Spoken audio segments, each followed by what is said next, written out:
Hello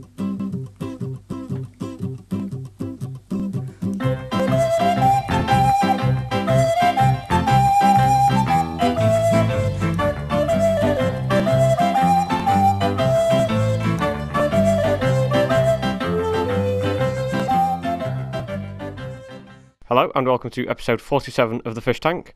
Well, you might be... no, I've been wrapped up by Jimbo Studios as like a Christmas present, and I'm not going to do it. I don't want to look like a complete idiot doing the Fish Tank. It's just an absolute disgrace.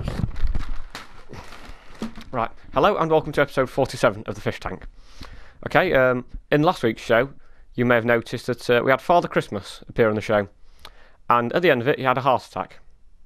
Well, it was okay, he survived, and I managed to send him back off to Lapland, the infamous lap dancing club in London, where he had another heart attack. So the result is that he's died, and unfortunately I'm going to have to take over as Father Christmas, and straight after this episode I'll be off to deliver presents. So there you go. So it's time for Apology of the Week. In last week's show I made various crude jokes about the people from Liverpool, claiming that a man's car would be tireless when he returned back to it. So I'd like to apologise to people of Liverpool. Hopefully if I apologise now I won't have to go over to Liverpool and apologise personally, like happened to Boris Johnson back when he was on the Conservative front bench, and he complained about Liverpool. So what's been happening this week? Well, not a lot really, because the newspapers have been filled with Christmas stuff. Apparently people have been complaining about there being no Christmas traditions at all, other than the obvious tradition about complaining that there's no Christmas traditions anymore. There's obviously always the surveys about people saying, oh look, 30% of young children don't know where Jesus was born. Of course, you can't really research where Jesus was born nowadays because our government's lost all his details and stuff after it was put in a disc and lost in the post by the postman. Obviously, there was obviously a certain date where you could post it, and sort of 18th for second class to get it there in Christmas time, but that's the way it is. So another Christmas tradition is stuff like putting some silver coins in your Christmas pudding, which is fair enough if you've got enough money. I mean, you can't just make up your own Christmas traditions, like shoving all your if you want to just like put all your £20 notes into a turkey. Why not? I mean, the government's done it with Northern Rock. So there's other things as well. There's one about doing a Christmas log. If you put your Yule log in the Christmas fire, you can't relight it. You've got to let it burn during the 12 days of Christmas, and you've got to keep it the same like that. And personally speaking, I don't have my Christmas log, or Yule log if you like, stored up until Boxing Day. But that's the way it is.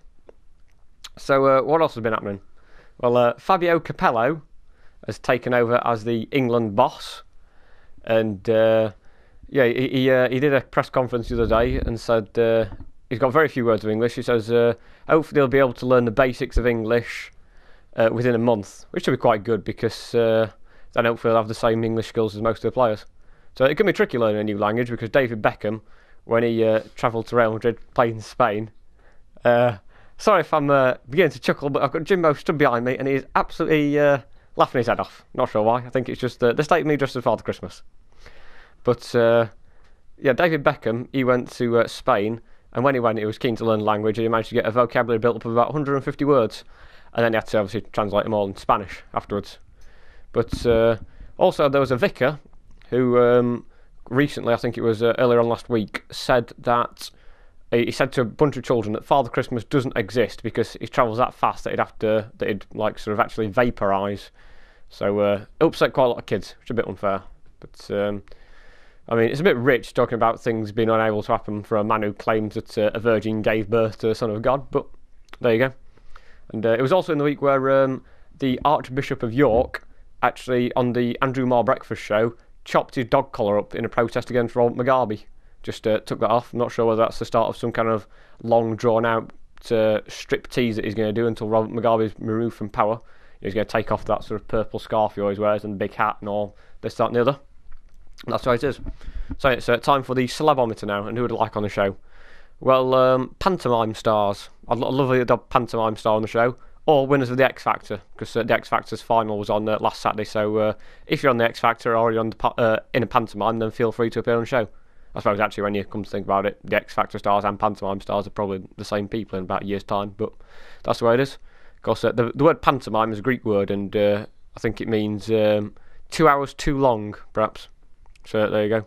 Oh, no, it doesn't, you might be thinking, but yes, it does. Actually, no, it doesn't. I'm lying there, but there you go. So it's time for Headline of the Week, anyway. And it's the 3-year anniversary of the Asian tsunami that's on Boxing Day, I think it is. So I've got a headline about the tsunami, which was from the Telegraph at the Times. Telegraph.